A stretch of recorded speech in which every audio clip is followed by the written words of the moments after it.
પ્રિય મિત્રો, વિડીયોની શરૂઆત કરતા પહેલા આવો આપણે બધા ભેગા મળીને પ્રાર્થના કરીએ। જે પણ ભક્ત આ અમૃતમય વાણી સાંભળી રહ્યો છે તેના જીવનમાં શિવજીની કૃપા હંમેશા રહે, તેના બધા દુઃખ અને કષ્ટ તમારા ચરણોમાં સમર્પિત થઈ જાય।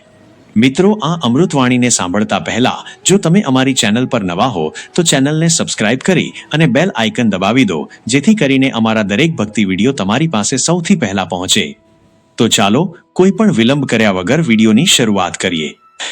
સૃષ્ટિના સર્જનહાર, સંહારક અને પાલક એવા ભગવાન મહાદેવ, જેને આપણે શિવના નામથી ઓળખીએ છીએ, તેમની અમૃતવાણી એ માત્ર શબ્દોનો સમૂહ નથી, પરંતુ જીવનનો સાર છે। આ વાણી જીવનના ગહન રહસ્યો, ધર્મ, કર્મ અને મોક્ષના માર્ગનું દર્શન કરાવે છે। શિવની અમૃતવાણી વેદ, પુરાણ, ઉપનિષદ અને શિવના અનંત રૂપમાં સમાયેલી છે। ધર્મ અને કર્મનું મહત્વ। મહાદેવ કહે છે કે કર્મ જ ધર્મ છે। માણસે પોતાના કર્મોથી જ ઓળખાવું જોઈએ। કર્મ નિષ્ઠાપૂર્વક, ફળની આશા રાખ્યા વિના કરવા જોઈએ। જો કર્મ શુદ્ધ હશે તો જીવન પણ શુદ્ધ થશે। ધર્મનો સાચો અર્થ મંદિરમાં પૂજા કરવા પૂરતો સીમિત નથી, પરંતુ દરેક જીવ પ્રત્યે દયા રાખવી, સત્ય બોલવું અને અન્યાય સામે લડવું એ જ સાચો ધર્મ છે। મહાદેવની વાણીમાં અહંકારનો ત્યાગ કરવા પર ભાર મૂકવામાં આવ્યો છે, કારણ કે અહંકાર એ મનનો સૌથી મોટો શત્રુ છે। પ્રેમ અને કરુણા। શિવજી પ્રેમ અને કરુણાના સાક્ષાત સ્વરૂપ છે।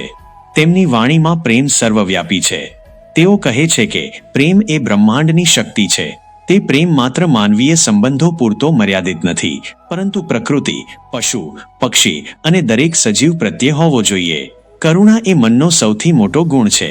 કોઈના દુઃખને પોતાનું દુઃખ સમજી તેની મદદ કરવી એ જ ઈશ્વરની સાચી ભક્તિ છે। સત્ય અને શાંતિ।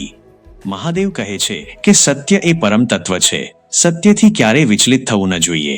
ભલે ગમે તેટલી મુશ્કેલીઓ આવે, સત્યનો માર્ગ કઠિન હોય, પરંતુ અંતે વિજય સત્યનો જ થાય છે। મનની શાંતિ એ જીવનની સૌથી મોટી સંપત્તિ છે। શાંતિ મેળવવા માટે મનને નિયંત્રિત કરવું આવશ્યક છે।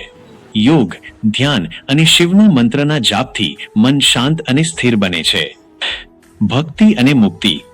ભક્તિ એ ઈશ્વર સુધી પહોંચવાનો સરળ માર્ગ છે। શિવ ભક્તિમાં ડૂબી ગયેલો વ્યક્તિ જીવનના દરેક બંધનમાંથી મુક્તિ મેળવે છે।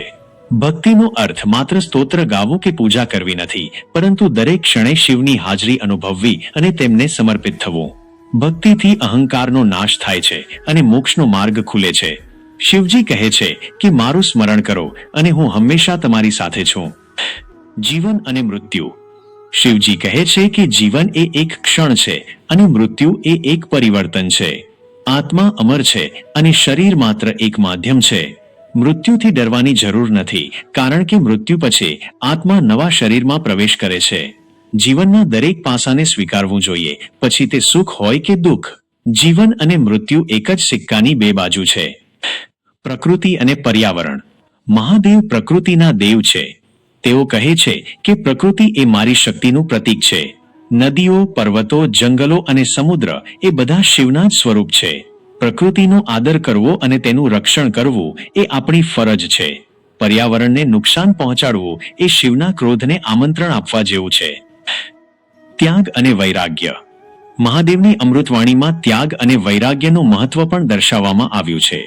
તેઓ કહે છે કે સાચું સુખ ભૌતિક વસ્તુઓમાં નથી, પરંતુ આત્મિક શાંતિમાં છે। વૈરાગ્યનો અર્થ સંસાર છોડીને જંગલમાં જવું નથી, પરંતુ સંસારમાં રહીને પણ તેના મોહ અને માયાથી મુક્ત રહેવું। જ્યારે વ્યક્તિ ભૌતિક સુખનો ત્યાગ કરીને આત્માની શોધ કરે છે, ત્યારે જ તેને સાચું જ્ઞાન પ્રાપ્ત થાય છે। અનંત શિવ। શિવજી કહે છે કે હું અનંત છું, હું સર્વવ્યાપી છું।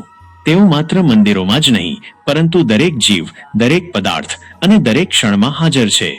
શિવ એ માત્ર એક નામ નથી, પરંતુ એક અસ્તિત્વ છે જે સૃષ્ટિના કણ કણમાં સમાયેલું છે।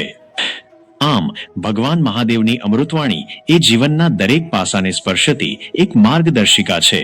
તે આપણને સકારાત્મકતા, શાંતિ, પ્રેમ અને ભક્તિના માર્ગ પર ચાલવાનું શીખવે છે। આ વાણીનું પાલન કરીને આપણે જીવનને સાર્થક બનાવી શકીએ છીએ અને પરમ શાંતિ પ્રાપ્ત કરી શકીએ છીએ।